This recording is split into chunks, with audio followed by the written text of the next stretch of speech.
நான் தான் சாமி கிட்ட போறேனே. உனக்கு சாமி கிட்ட போறதுன்னா என்னன்னு தெரியுமா? தெரியும். சாமி கிட்ட போறதுன்னா செத்து போறதுன்னு அர்த்தம்.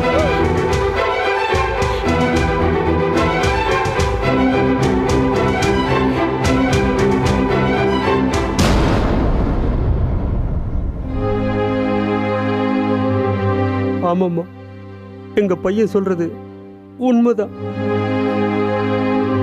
குமரனுக்கு பிளட் கேன்சர். டாக்டர் நாள் குறிச்சிட்டாரு.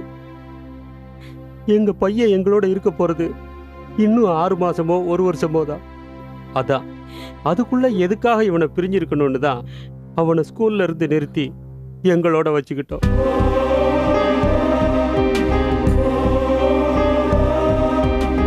ஃபீல் பண்ணாதீங்க, எனக்கு பிடிக்காது. இந்த சின்ன வயசுல உனக்கு இப்படி ஒரு வியாதி இருக்குன்னு தெரிஞ்சு கூட ஃபீல் பண்ணாம எப்படி பார்க்க முடியும்? அந்த கடவுளுக்கு கருணையே இல்ல. ட்ரீட்மெண்ட் ஏதாவது எடுத்திருக்கீங்களா அங்கிள்? ட்ரீட்மெண்ட் எல்லாம் கொடுத்து பார்த்துட்டோமா. இனிமே குணப்படுத்தவே முடியாதுன்னு தெரிஞ்சதுக்கு அப்புறம் தான் அப்படியே விட்டுட்டோம். சரி, நீங்க பேசிக்கிட்டு இருங்க, நான் போய் என் புக்ஸும் யூனிஃபார்ம்லாம் கொண்டு வரேன்.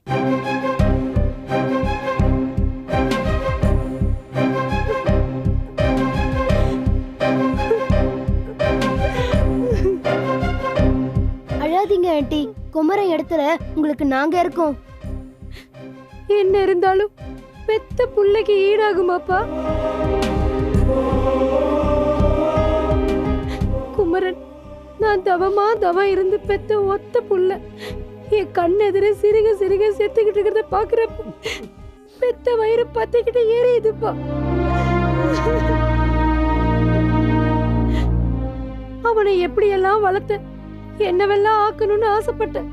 ஆனா எதுவுமே நிறைவேறாம என் குழந்தை என்ன தவிக்க விட்டுட்டு இப்படி அல்ப வயசுல போக போறானே. அந்த கடவுள் குழந்தைய கொடுக்காம இருந்திருந்தானா குழந்தையே இல்லைன்ற ஒரே வேதனையோட போயிருக்கும்.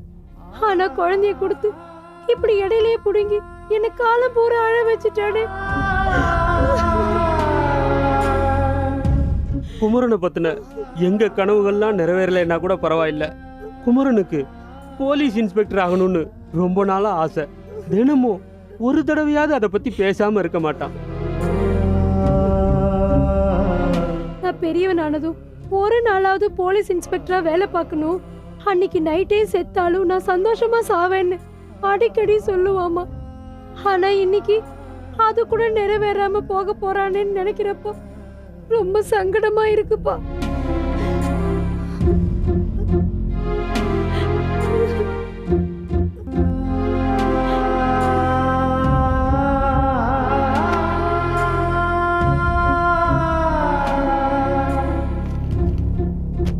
இதை கொண்டு போங்க. நான் தான் ஸ்கூலுக்கு போகலனாலும் என் புக்ஸும் யூனிஃபார்மாவும் ஸ்கூலுக்கு போதேன்னு எனக்கு ரொம்ப சந்தோஷமா இருக்கு. ஏன் குமரன், உனக்கு போலீஸ் இன்ஸ்பெக்டர் ஆகணும்னு ரொம்ப ஆசையா?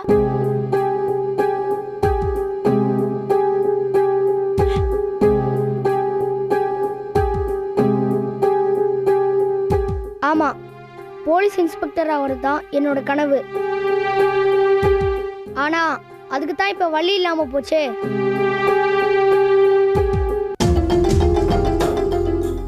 இல்ல குமரன், அதுக்கு இப்பவும் ஒரு வாய்ப்பு இருக்கு. நாங்க போய் சில ஏற்பாடுகளை பண்ணிட்டு திரும்ப வரோம். பாய். பாய். புக்ஸ் யூனிஃபார்ம் கொடுத்ததுக்கு ரொம்ப தேங்க்ஸ் குமரா. பாய் பாய் ஆண்டி. பாய் வரோம் டி. Bye uncle. Bye uncle.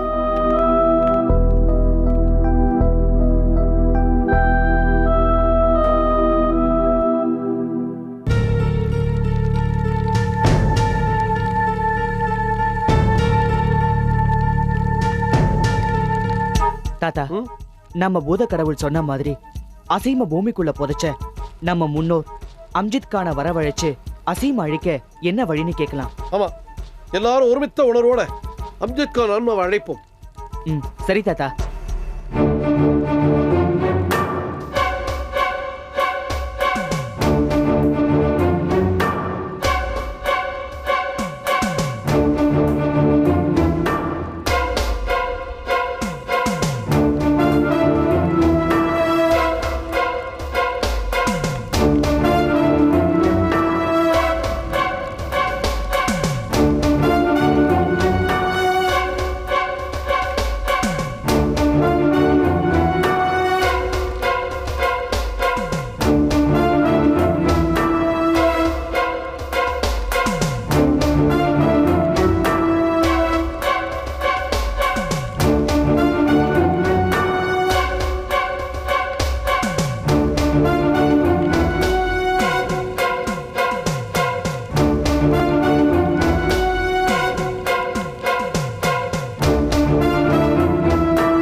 அன்பிற்கினிய பூதையின் அரசகுல வாரிசுகளே, எமை வணங்கி வருந்தி அழைத்ததன் காரணம் என்ன?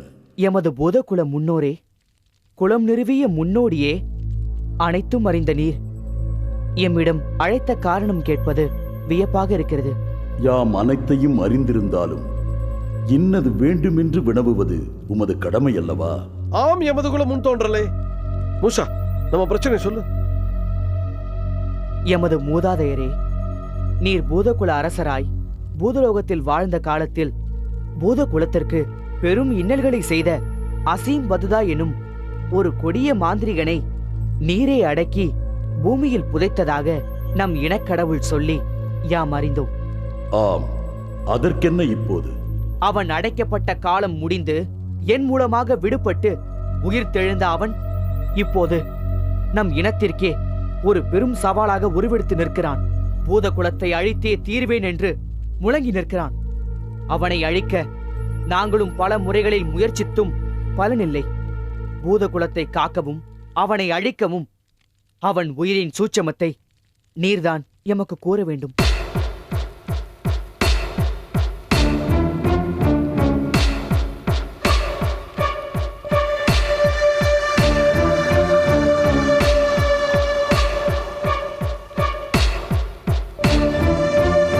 அசீம் பதுதா ஒரு மாந்திரிகன் மட்டுமல்ல, அரக்கர் குலத்தை சேர்ந்த ஓர் கொடிய அரக்கன். நிகழ்காலத்தையோ எதிர்காலத்தையோ சேர்ந்த எந்த ஆயுதங்களாலோ உயிரினங்களாலோ அழிக்க முடியாத ஆயுளை பெற மகிஷாசூரனை நோக்கி கடும் தவம் இருந்தான்.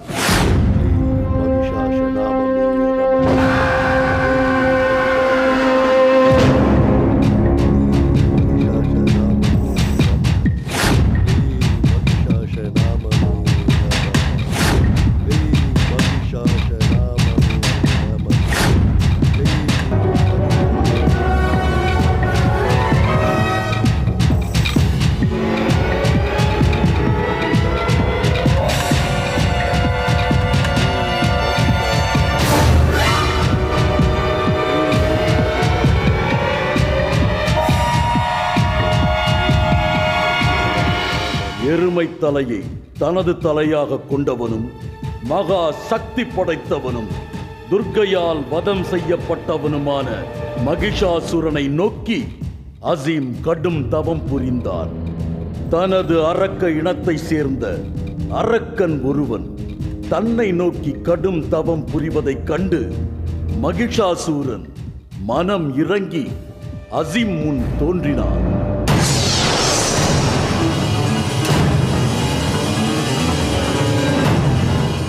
எனது தீவிர பக்தனே அசீம்,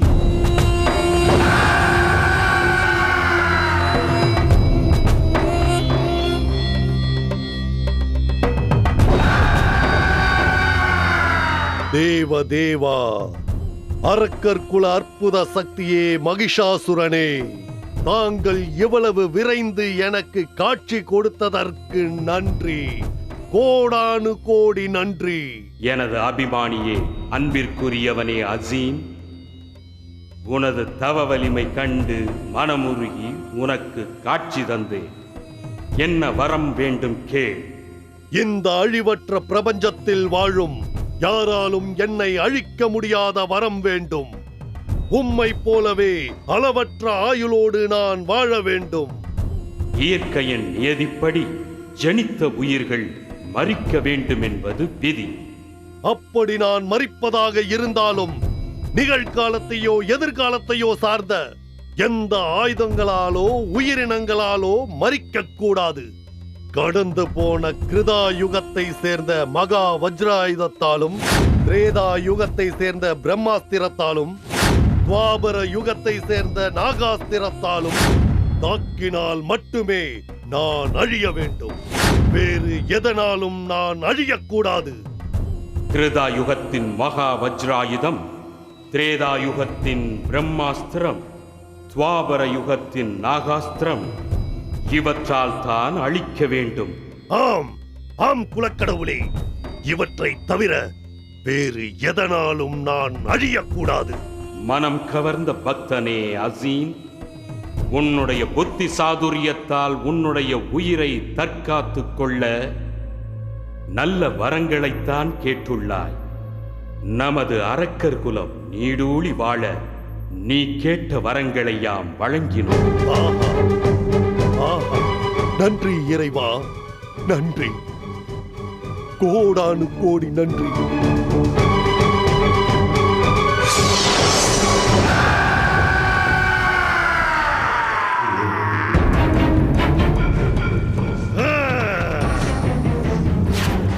என்னை யாராலும் அழிக்க முடியாது. இனி யாராலும் என்னை அழிக்க முடியாது. அழிக்க முடியாது.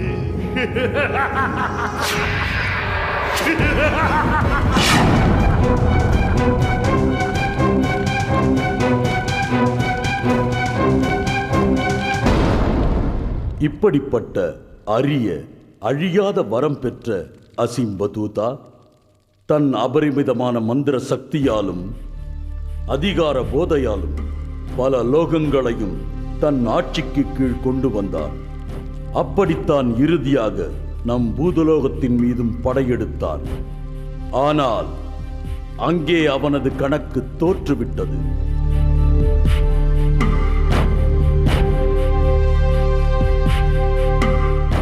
அவனுக்கு இணையான மாந்திரீக சக்திகளைக் கொண்ட நமது பூத இனம் எனது தலைமையில் அவனை எதிர்கொண்டது.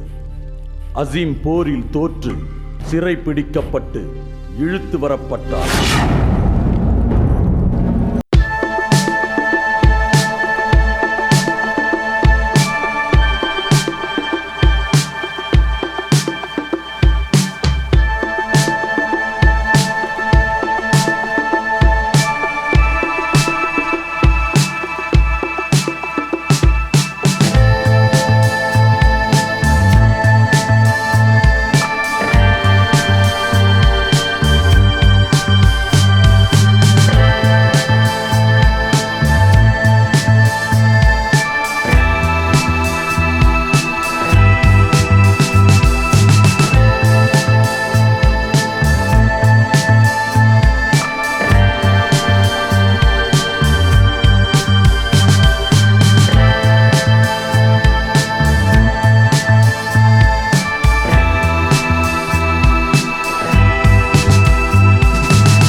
வந்தேன் என்று நினைத்தாயா அருவிலியே அம்ஜத் கான்? அடிமைப்பட்ட பின்னும் அதிகம் பேசினார் அது உன் ஆயுளுக்கு நல்லதல்ல அசீம்.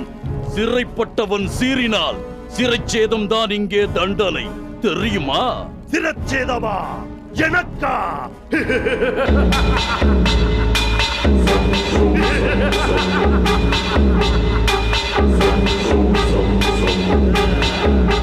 என்னை சிரச்சேதம் செய்யவோ அடக்கவோ அழிக்கவோ அந்த கடவுளாலும் முடியாது.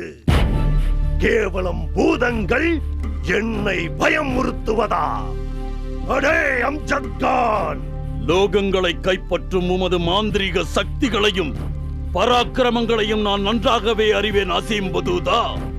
இருந்தாலும் உன் சாம்ராஜ்ய எல்லையை எமது பூதலோகத்தில் விஸ்தரிக்க முயன்றால் அதை பார்த்து கொண்டு நான் சும்மா இருக்க மாட்டேன் என்று அறிவுறுத்தவே உம்மை இங்கே உயிரோடு பிடித்து வர செய்திருக்கிறேன். மரியாதையாக செய்த குற்றத்திற்கு மன்னிப்பு கேள். உனக்கு உயிர் பிச்சை தருகிறேன், இல்லையேல் உனக்கு மரணம் நிச்சயம். யாரடா மன்னிப்பு கேட்பது? யாரிடம் மன்னிப்பு கேட்பது?